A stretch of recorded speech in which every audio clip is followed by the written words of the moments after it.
नमस्कार, आप देख रहे हैं के न्यूज नेशनल और मैं हूं आपके साथ में शोभित पाठक। तो रुक करते हैं महत्वपूर्ण सुर्खियों पर। मुख्यमंत्री योगी के कार्यालय का ट्विटर अकाउंट हैक, हजारों लोगों को टैग करके किए गए कई ट्वीट। केजरीवाल का दावा, 5 साल में पूरा करेंगे 20 लाख रोजगार देने का लक्ष्य, मंत्री विभागों को दिए निर्देश।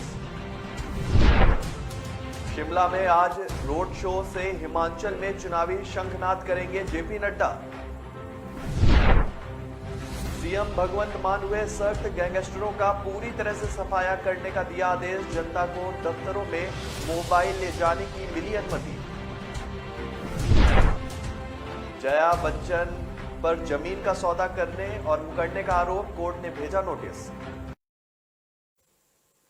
उत्तर प्रदेश के मुख्यमंत्री कार्यालय का ट्विटर अकाउंट देर रात हैक हो गया है। हैकर ने सीएमओ के हैंडल की डीपी और बैकग्राउंड वाली तस्वीर बदलने के साथ ही सैकड़ों यूजर्स को टैग करके कई सारे ट्वीट भी कर दिए। जानकारी के अनुसार सीएमओ का यह अकाउंट करीब रात में 12:30 बजे के आसपास हैक कर लिया गया था।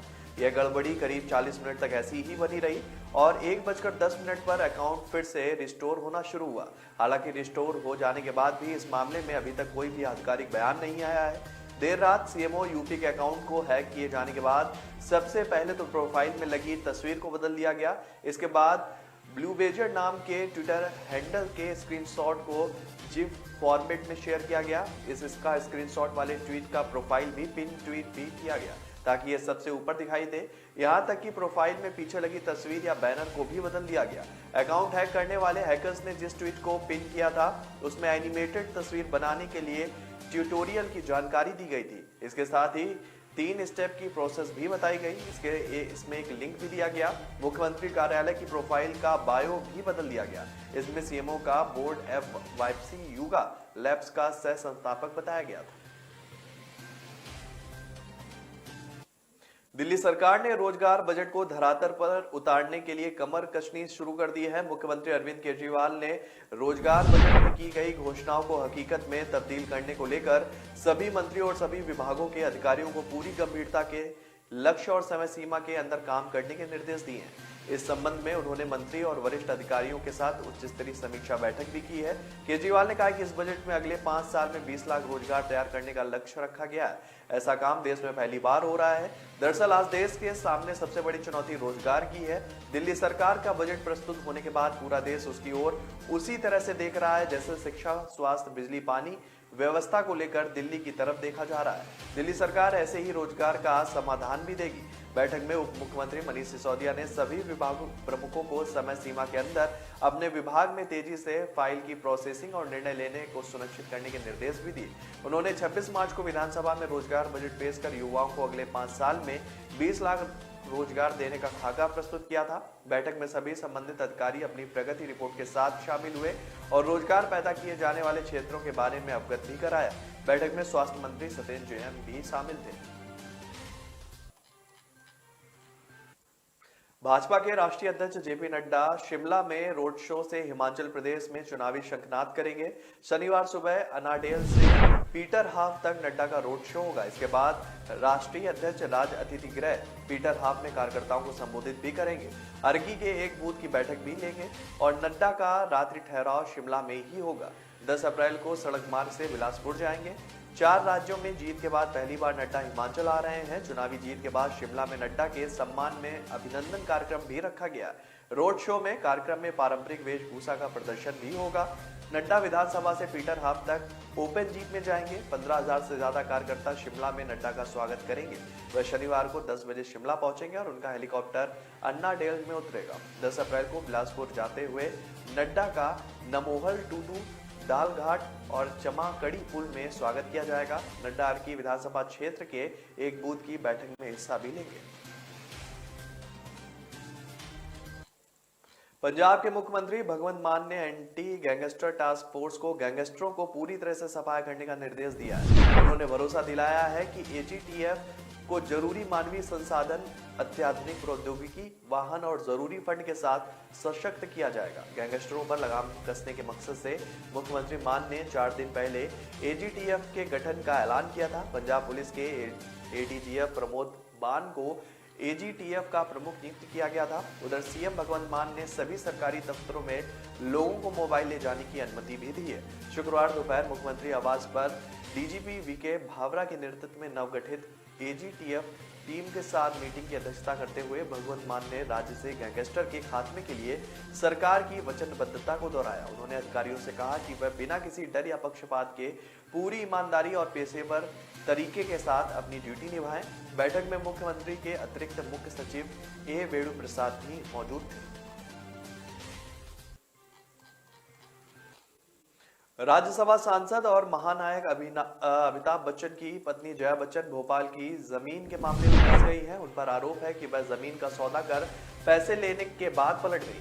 अब मामले में भोपाल जिला कोर्ट ने उनको पेश होकर अपना पक्ष रखने का नोटिस भेजा है। जया बच्चन की भोपाल के ग्राम सेवनिया गौड़ में 5 एकड़ जमीन है। जानकारी के अनुसार जया बच्चन का पूर्व विधायक जितेंद्र डागा के बेटे अनुज डागा के साथ प्रति एकड़ करीब 1 करोड़ में जमीन बेचने का सौदा तय हुआ था।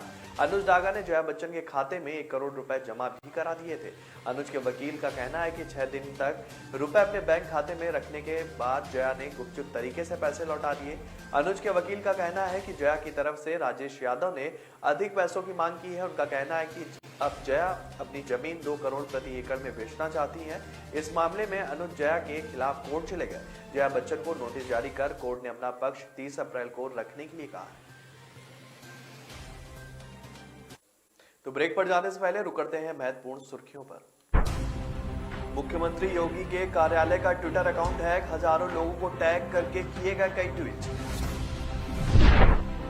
केजरीवाल का दावा 5 साल में पूरा करेंगे 20 लाख रोजगार देने का लक्ष्य, मंत्री विभागों को दिए निर्देश। शिमला में आज रोड शो से हिमाचल में चुनावी शंखनाद करेंगे जेपी नड्डा। सीएम भगवंत मान हुए सख्त, गैंगस्टरों का पूरी तरह से सफाया करने का दिया आदेश, जनता को दफ्तरों में मोबाइल ले जाने की मिली अनुमति। जया बच्चन पर जमीन का सौदा करने का आरोप, कोर्ट ने भेजा नोटिस। न ऐश का न द्वेष का, यह दंगल है देश का। सुलगती समस्याओं के झुलसते सवालों का होगा दंगल देश का। प्रशासन के प्रश्नों को लेकर होगा दंगल देश का। शिक्षा, स्वास्थ्य, समाज, कानून और व्यवस्था के आज क्या है हालात। सोमवार से शुक्रवार रोज रात 8 बजे जलपा क्षत्रिय के साथ दंगल देश का। ब्रेक के बाद फिर स्वागत है आपका। रुक करते हैं आगे की खबरों पर। पंजाब में रेत की लगातार बढ़ती कीमतों के विरोध में पंजाब कांग्रेस के पूर्व प्रधान नवजोत सिंह सिद्धू और विधायक सुखपाल सिंह खैरा ने मुख्यमंत्री भगवंत मान पर निशाना साधा है। नवजोत सिद्धू ने जहां ट्वीट कर अवैध रेत खनन को रोकने के लिए हुई बैठक को ड्रामा करार दिया है, वहीं सुखपाल खैरा ने मुख्यमंत्री को पत्र लिखकर अवैध रेत खनन पर श्वेत पत्र जारी करने की मांग भी की है। साथ ही पूछा है कि रेत से आने वाले 20,000 करोड़ रुपए कहां है। सिद्धू ने अपने ट्विटर हैंडल पर लिखा कि ग्राउंड जीरो से रेत की कीमत 1 महीने में दोगुनी हो गई है। ठेकेदारी प्रणाली ही मूल कारण है। एकमात्र उपाय है ठेकेदारी प्रणाली को खत्म करना। राज्य को रेत पर नियंत्रण रखना, निश्चित दरें, ऑनलाइन बुकिंग और ट्रैकिंग और नियमित आपूर्ति सुनिश्चित करना। उन्होंने कहा कि रेत की जो ट्राली 1 महीने पहले 4,000 रुपए की थी, अब वो 9,000 रुपए की हो गई है, जो आम आदमी की पहुंच से बाहर है। अवैध खनन जारी रहने के सवाल को उठाते हुए सिद्धू ने पूछा कि सरकार क्या कर रही है। उन्होंने दिल्ली के मुख्यमंत्री अरविंद केजरीवाल और पंजाब के मुख्यमंत्री भगवंत मान को टैग करते हुए पूछा कि रेत से आने वाले 20,000 करोड़ रुपए कहां है। उधर कांग्रेस विधायक सुखपाल खैरा ने भी मुख्यमंत्री को भेजे पत्र में लिखा कि सरकार को बताना चाहिए कि खनन के 20,000 करोड़ रुपए कहां गए हैं। उन्होंने आरोप लगाया कि अवैध खनन लगातार जारी है। पूर्व मुख्यमंत्री कैप्टन अमरिंदर सिंह ने अवैध खनन में लिप्त लोगों के बारे में हाईकमान को बताया था।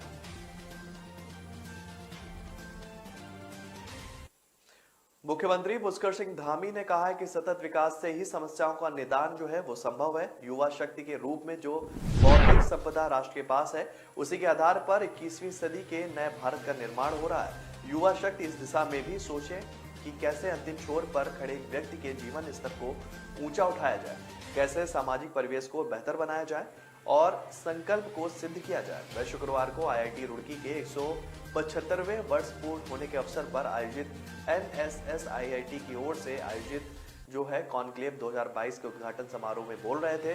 समारोह का शुरुआत आईआईटी के कुलगीत से हुई। इसके बाद मुख्यमंत्री पुष्कर सिंह धामी, आईआईटी के निदेशक प्रोफेसर अजीत कुमार चतुर्वेदी, विधायक प्रदीप बन्ना और महामंडलेश्वर स्वामी यतीश्वरानंद गिरी ने कार्यक्रम का उद्घाटन किया। सीएम धामी ने छात्रों को संबोधित करते हुए और भी जानकारियों को साझा किया।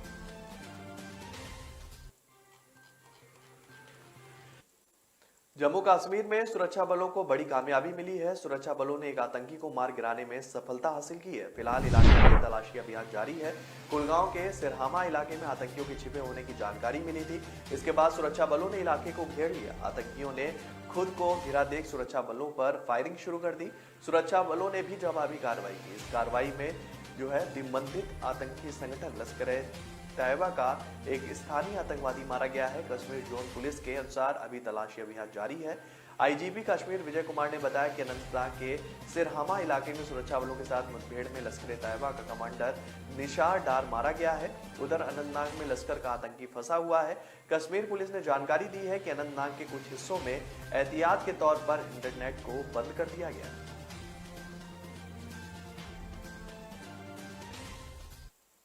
हिजाब मामले के बाद से कर्नाटक में नए नए विवाद सामने आ रहे हैं। कभी यहां हलाल मीट को लेकर बवाल हो रहा है तो कभी मुस्लिम दुकानदारों को लेकर। हाल ही में यहां पर अजान को लेकर भी विवाद शुरू हो गया है, लेकिन अब नया मामला सामने आया है। दरअसल कर्नाटक में एक दक्षिणपंथी समूह भारत रक्षणा वेदिके की ओर से हिंदुओं से मुस्लिम कैब, टूर और ट्रैवल ऑपरेटरों की सेवाएं नहीं लेने की अपील की गई है। इस अभियान के तहत भारत रक्षणा वेदिके के सदस्यों ने बेंगलुरु में कई घरों का दौरा किया और लोगों से मुस्लिम कैब ड्राइवरों की सेवाएं न लेने की अपील की। संगठन की ओर से कहा गया है कि खासकर वह हिंदू मंदिरों व तीर्थ स्थानों पर जाने के दौरान उनकी सेवाएं न लें। संगठन के प्रमुख भरत सेठी ने इस बारे में कहा है कि जब हम मंदिरों या तीर्थ स्थलों को जाते हैं तो मांसाहारी भोजन नहीं खाते हैं।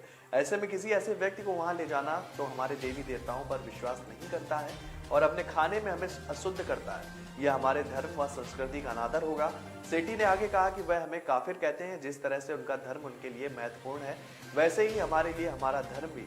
मुस्लिम कैब ड्राइवर्स के खिलाफ चलाए जा रहे अभियान के बारे में राज्य सरकार में मंत्री के.एस. ईश्वरप्पा ने कहा कि मुझे नहीं पता कि उन्होंने कौन सा नया अभियान शुरू किया। हालांकि कांग्रेस की यह मूर्खता है कि जब विवाद शुरू हुआ था तो एक स्कूल में 96 मुस्लिम छात्र थे जो कई सालों से ड्रेस पहनते आ रहे थे। इसमें से केवल 6 ने ही ड्रेस कोड का विरोध किया था। अगर कांग्रेस उन्हें उसी दिन समझा लेती तो कोई भी समस्या खड़ी नहीं होती।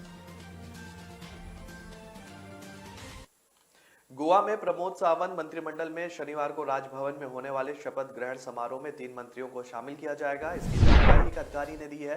राज्यपाल पी.एस. श्रीधरन पिल्लई और तीनों मंत्रियों को शपथ दिलाएंगे, जिनके नामों का खुलासा सत्तारूढ़ भाजपा ने नहीं किया है। सरकार के गठन के बाद सीएम प्रमोद सावंत और 8 मंत्रियों ने 28 मार्च को शपथ ली थी। भाजपा सूत्रों ने कहा है कि एमजी के सुदीन धवलीकर के शपथ ग्रहण करने वाले 3 लोगों में से एक की होने की पूरी संभावना है। तो ब्रेक पर जाने से पहले रुक करते हैं महत्वपूर्ण सुर्खियों पर। मुख्यमंत्री योगी के कार्यालय का ट्विटर अकाउंट हैक, हजारों लोगों को टैग करके किए गए कई ट्वीट। केजरीवाल का दावा 5 साल में पूरा करेंगे 20 लाख रोजगार देने का लक्ष्य, मंत्री विभागों को दिए निर्देश। शिमला में आज रोड शो से हिमाचल में चुनावी शंखनाद करेंगे जेपी नड्डा।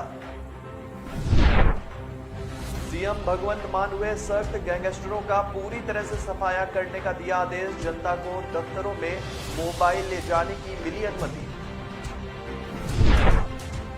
जया बच्चन पर जमीन का सौदा करने और मुकरने का आरोप, कोर्ट ने भेजा नोटिस।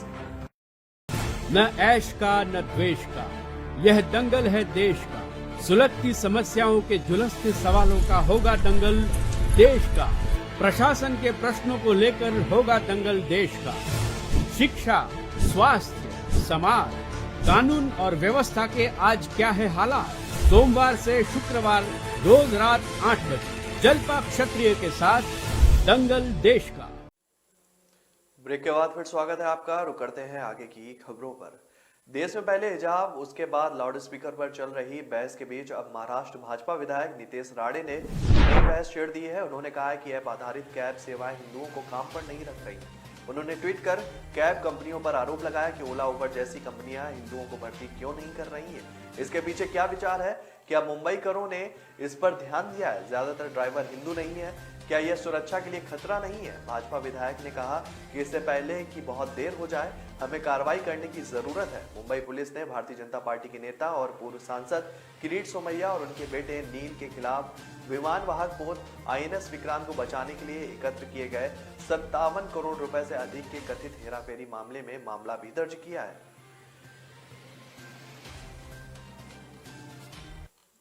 मध्य प्रदेश व्यापम के एक चर्चित मामले के विसल ब्लोअर डॉक्टर आनंद राय को भोपाल क्राइम ब्रांच ने रात दिल्ली के होटल काबली से गिरफ्तार किया है।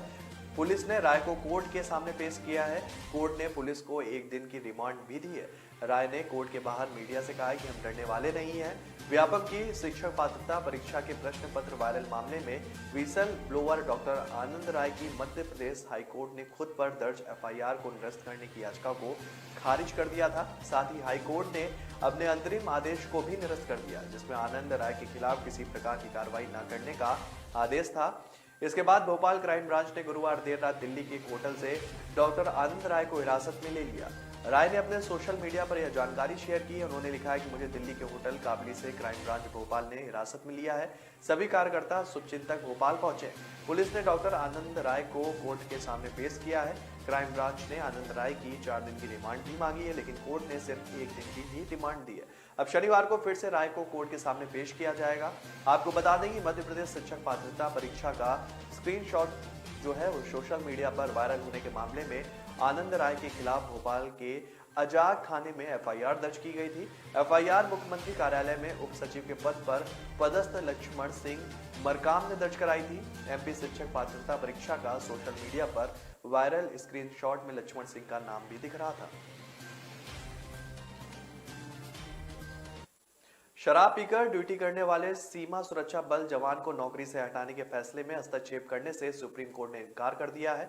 जस्टिस DY चंद्रचूड़ और जस्टिस अनिरुद्ध बोस की पीठ ने कहा है कि हमें स्वीकार किया है कि ड्यूटी के दौरान नशे में चूर रहते थे और आपका तर्क है कि विचलित होने के कारण आपने शराब पी थी। ऐसे में हम क्या कर सकते हैं? हम हस्तक्षेप नहीं करेंगे। BSF जवान के वकील ने तर्क रखा है कि उसे नौकरी से हटाते वक्त कई नियमों की अनदेखी की गई। साथ ही शराब पीने के कारण नौकरी से हटाने का फैसला काफी कठोर है। पीठ ने कहा कि साफ तौर पर इसे कठोर ही होना चाहिए। BSF में ड्यूटी पर रहते आप शराब नहीं पी सकते हैं। कुछ अपराध ऐसे हैं जिनमें हम हस्तक्षेप करना पसंद नहीं करते। आपराधिक अपील निपटाने के लिए शॉर्टकट अपनाने को लेकर उच्च न्यायालयों की खिंचाई करते हुए सुप्रीम कोर्ट ने कहा कि सजा अपराध की प्रकृति व गंभीरता को देखते हुए उचित ढंग से ही दी जानी चाहिए। शुक्रवार को जस्टिस MR शाह और BB नागरत्ना की पीठ ने कहा कि किसी अपील पर फैसले तक लंबी अवधि बीत जाना ही सजा देने का आधार नहीं हो सकता। यह सरासर अनुचित और असंगत है। देश में कोरोना नेगेटिव होने के बाद भी मरीजों के मल में वायरस जीवित मिले हैं। घर या अस्पताल के आसपास सीवर लाइन में जीवित यानी कि सक्रिय कोविड-19 वायरस मौजूद है। इंशाक 15 राज्यों के 19 शहरों में सीवर से सैंपल लेने और वायरस की मौजूदगी की निगरानी कर रहा है। राष्ट्रीय तकनीकी सलाहकार समूह के अध्यक्ष डॉक्टर NK अरोड़ा ने बताया कि कोरोना संक्रमण को देखते हुए सीवर निगरानी को बढ़ाने का निर्णय लिया गया है। बड़े बड़े शहरों में मौजूद इंशाकॉक के अनुसंधान केंद्रों को इसकी जिम्मेदारी भी सौंपी गई है। देश में पहली बार सीवर लाइन में कोरोना वायरस की पहचान हैदराबाद स्थित CCMB के वैज्ञानिकों ने की थी। साल 2020 में जब लॉकडाउन घोषित किया गया था तो CCMB के वैज्ञानिकों ने तेलंगाना हैदराबाद में इसकी जांच की थी। इसके बाद कर्नाटक, मुंबई और गुजरात की साबरमती नदी तक में जीवित या फिर सक्रिय वायरस की पहचान हुई थी। इसलिए इंशाकॉक ने कोरोना वायरस के अलग अलग वेरिएंट की पहचान के लिए सीवर निगरानी को अहम माना है। दिल्ली में 41.6 डिग्री सेल्सियस के साथ शुक्रवार का दिन जो है बीते 10 वर्षों में सबसे गर्म रहा है। साथ ही इस सीजन का सबसे अधिक पारा रहा है। इससे पहले 2012 में 37 डिग्री सेल्सियस अधिकतम तापमान दर्ज किया गया। भीषण गर्मी के बीच दिल्ली के अमूमन सभी मानक केंद्रों पर गंभीर स्तर की लू दर्ज की गई है। मौसम विभाग ने अगले 24 घंटे के लिए ऑरेंज अलर्ट भी जारी करते हुए गंभीर स्तर की लू चलने की संभावना जताई है। साथ ही लोगों से बेवजह धूप में निकलने से बचने की भी सलाह दी है। मौसम विभाग के मुताबिक शुक्रवार को अधिकतम तापमान सामान्य से 7 अधिक यानी कि 41.6 डिग्री सेल्सियस व न्यूनतम तापमान सामान्य के बराबर 19.7 डिग्री सेल्सियस दर्ज हुआ है। सुबह से ही सूरज के तेवर जो है वो कड़े देखने को मिले। दिन भर गर्म हवाओं की वजह से लोग गर्मी से परेशान दिखे। घरों से बाहर निकलते लोगों ने सूरज की तपिश से बचने के लिए पेय पदार्थों से लेकर छांव तक का सहारा लिया। तो फिलहाल इस बुलेटिन में मेरे साथ इतना ही। आगे की खबरों के लिए बने रहिए के न्यूज नेशनल के साथ। तब तक के लिए नमस्कार। मुख्यमंत्री योगी के कार्यालय का ट्विटर अकाउंट हैक, हजारों लोगों को टैग करके किए गए कई ट्वीट। केजरीवाल का दावा 5 साल में पूरा करेंगे 20 लाख रोजगार देने का लक्ष्य, मंत्री विभागों को दिए निर्देश। शिमला में आज रोड शो से हिमाचल में चुनावी शंखनाद करेंगे जेपी नड्डा। सीएम भगवंत मान हुए सख्त, गैंगस्टरों का पूरी तरह से सफाया करने का दिया आदेश। जनता को दफ्तरों में मोबाइल ले जाने की मिली अनुमति। जया बच्चन पर जमीन का सौदा करने और मुकरने का आरोप, कोर्ट ने भेजा नोटिस।